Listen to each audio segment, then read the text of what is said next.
Good morning friends. आज हम feather welcome class 6 chapter number 8 पढ़ने जा रहे हैं। ये इंस्पायरिंग सोल्स में से है, नई वीडियो है और नई स्टोरी के साथ हम आए थे। मैंने बोला था कि कल भी हम नई स्टोरी के साथ भी आएंगे। हॉस्पिटैलिटी इस स्टोरी का मॉरल वैल्यू क्या है? हॉस्पिटैलिटी। यहाँ पे जो रीड अलॉट है उसमें बस इतना ही दिया हुआ है कि आप अपने गेस्ट के साथ कैसा व्यवहार करते हैं। और अतिथि देवो भव का सिंपल मीनिंग है कि जो हमारे गेस्ट है वो हमारे गॉड की तरह हैं। और आप अपने उसके साथ मीन्स गेस्ट के साथ आप कैसा व्यवहार करते हैं, कैसा उसके साथ बिहेवियर करते हैं, वो इसमें दिया है। और एक कहानी थी, एक स्टोरी थी कि एक बच्चा था, वो खेल के आया था बाहर से, उसे बहुत प्यास लगी थी और उसके यहाँ पे कुछ गेस्ट भी आए हुए थे। उसकी मम्मी ने बोला कि जाओ बेटा, यहाँ ग्लास है, वहाँ पानी ले लो और जाके गेस्ट को दे दो। तो बच्चा बोला ठीक है, और उसको भी बहुत तेज प्यास लगी थी। वो क्या किया, जाते जाते उसी में पानी पी लिया और वही जो पानी था वो उनको गेस्ट को सर्विस कर दिया, उनको दे दिया। तो ये होता है आप अपने गेस्ट के साथ कैसा व्यवहार करते हैं। तो चलिए ये हमें पैरो एक पिजन सिखाएगी। आज हमें कौन पढ़ाएगा? Pigeon.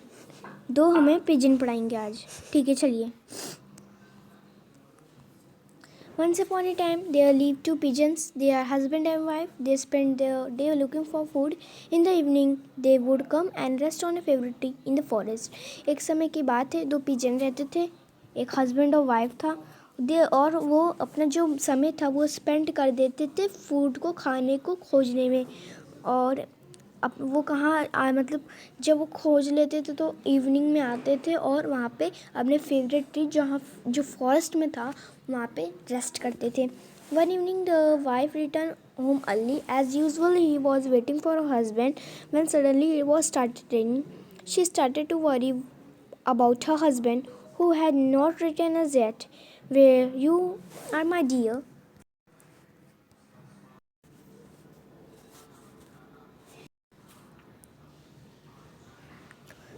She started worrying her husband, who had not returned as yet.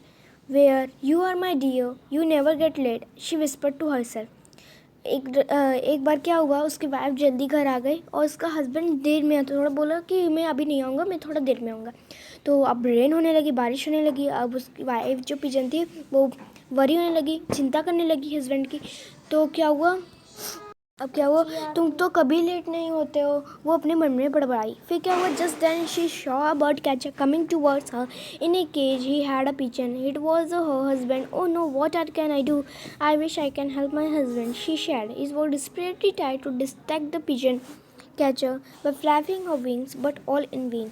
अब क्या हुआ, बहुत गंभीर समस्या आ गई यहाँ पे कि जो वाइफ पिजन थी अब बोले, ओ शिट, काश मैं तुम्हारी मदद कर सकती, पर मेरे पास अब कुछ चारा नहीं है मेरे विंग्स फैलाने के। तब वो अपना विंग्स जो फ्लैप करने लगी, मतलब फड़फड़ाने लगी, तभी भी नहीं हो रहा।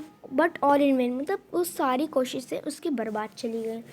अब क्या हो रहा, soon stop raining bird, it is so cold, said the bird catcher while shivering. His clothes were wet. He decided to sit under the same tree where two pigeons live. अब क्या हुआ, अब बारिश होना स्टॉप हो गया। अब क्या हुआ, जो बर्ड कैचर था वो तो पूरा भीग चुका था। बर्ड कैचर था वो तो पूरा भीग गया था। और क्या हुआ, उसको मतलब महसूस हुई, जैसे आप ठंडी में कपकपाते हैं वैसे ये कपकपा रहा था।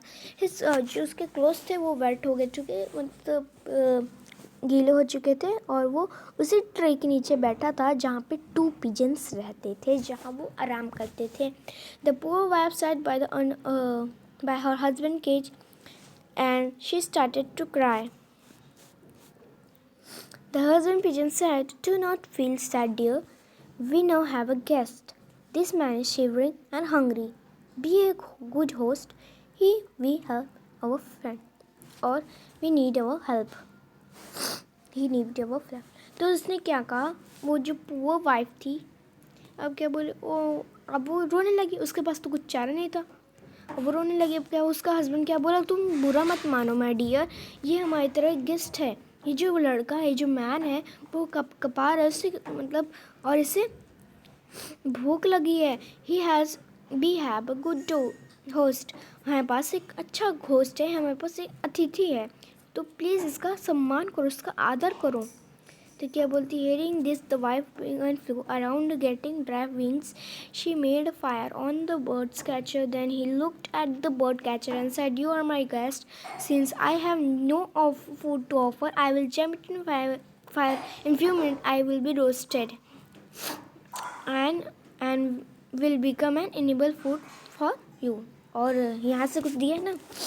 ओके, अब क्या हुआ, अब जो पिजन वाइफ है वो अपने पंख मतलब सुखाती है फाड़ फाड़ करके। अब ये सुन के उसने तुरंत एक्शन लिया और वो क्या गई, अब उसने एक फायर बोला, मैं एक फायर जलाती हूँ, उसमें कूद जाऊँगी, जिससे मेरे पास कुछ खाना वाना कुछ नहीं है तुम्हें ऑफ़र करने के लिए, पर मैं इसमें फायर जो था उसमें कूद जाऊँगी और तुम्हारे लिए एक खाना बन जाऊँगी, एक खाना बन जाओगी तुम्हारे पेट को भरने के लिए, एक भोजन। You can then eat me, और तुम फिर मुझे खा सकते हो। Then the bird catcher overwhelmed by the hospitality of the humble pigeon couple, he had one stop the pigeon wife from jumping in the fire. और जो बर्ड कैचर था वो, उसमें उसे दया आई और वो बोला, रुक जाओ, इस फायर में मत कूदो, मेरे लिए खाना मत बनो, मैं अत्याचारी हूँ, प्लीज़ रुक जाओ। He open the cage and set the husband pigeon free. He then said to the pigeon couple, I have been cool as shellfish, but despite my bad behavior, my both have shown true hospitality. You and through and constant about my comfort even through I have trapped one of you. Your hospitality and hardness has touched me. Husband pigeon क्या कहा, अब husband pigeon को free कर दिया। वो बोल रहा है, मैं क्रूर और शेल्फिश था, मैंने इतना गंदा बिहेवियर किया, तुमने मेरे साथ इतना अच्छा बिहेवियर किया, सॉरी, मैं इसके लिए तुम्हें बहुत माफ़ी चाहता हूँ। और तुमने मेरे साथ इतना अच्छा हॉस्पिटलिटी दिखाई, मेरे मन को छू गया। Saying this, he left the empty cage there and went away. The two pigeons were happy and renewed. अब क्या हुआ, वो जो पिजन को लेफ्ट कर दिया, छोड़ दिया, अब क्या वो बोल रहा है, अब उसके पास खाली केव हो गया। जब कोई उड़ेगा, जैसे आपने कुछ जार रखा है, अगर आपने से खाना निकाल दिया, कुछ भी आइटम्स निकाल लिए, तो वो खाली पड़ जाएगा। तो खाली पड़ गया, तो two pigeon they happy and did, और वो खुशी खुशी रहने लगे। अब क्या हो रहा है, यहाँ पे जो है पिजन, जैसे आप देख सकते हैं, I will jump into the fire and will be roasted, मैं खाने में मतलब आग में कूद जाऊँगी और तुम्हारे लिए एक इनिबल फूड बन जाओगी item. Hospitality is one of your worship, लिखा गया है जीविस प्रोबर ने, कि हॉस्पिटैलिटी है वो एक तरह से वर्कशिप है। तो यहाँ पे हमारी फ्रेंड्स ये स्टोरी वो ख़त्म होती है। अगर आपको मेरा वीडियो अच्छा लगा तो प्लीज़ लाइक, सब्सक्राइब और शेयर जरूर कीजिएगा, और अपने दोस्तों के साथ शेयर कीजिएगा। तो बाय, और कल मिलेंगे एक नए स्टोरी के साथ। First the God of the